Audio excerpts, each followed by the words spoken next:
అరే disc problem అయింది అనేసి వింటారు కదా. L4 L5 S1 లో ప్రాబ్లం అయింది అనేసి వింటారు కదా. ఈ మెడ భాగంలో ఉన్న బొక్కలు, నడుము భాగంలో ఉన్న బొక్కలు, ఈ రెండిట్ల డ్యామేజ్లు అయ్యేసరికి ఏదైతే ఇక్కడ స్పైనల్ కార్డ్ మెయిన్ నరం ఉంటది, మెయిన్ వైరింగ్ ఉంటది, దాని మీద ప్రెషర్ పడుతుంది. అయితే ఇప్పుడు పేషెంట్ కి కూడా అట్లా అయితే మనము ఏం చేసినామంటే హోమియోపతి మందులు ఇచ్చినాం. హోమియోపతి మందులు ఇచ్చి చక్కగా నిద్ర రావడానికి కూడా మందులు ఇచ్చినాం. ఏంది నిద్ర రావడానికి మందులు ఇచ్చినామంటే నిద్ర మత్తు గోళీలు కాదు, న్యాచురల్ గా నిద్ర రావాలి.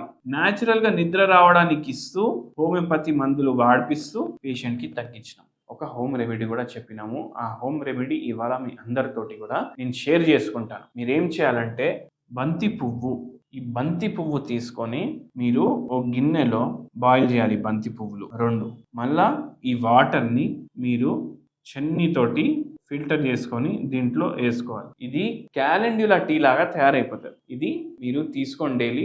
మంచిగా మీకు నరాల బలహీనతకి హెల్ప్ చేస్తారు, షుగర్ వ్యాధికి హెల్ప్ చేస్తారు, కరెంట్ చక్కగా పాస్ అవ్వడానికి కూడా హెల్ప్ చేస్తారు. ఎందుకంటే దీంట్లో చాలా యాంటీ ఆక్సిడెంట్లు ఉంటాయి. మళ్ళీ దీంతో పాటు ఈ క్యాలెండ్యులా టీ తయారు చేసుకున్నప్పుడు దీంట్లో ఆర్జెంటమ్ నైట్రికమ్, ఆర్జ్ నైట్ అని గుర్తుపెట్టుకోండి.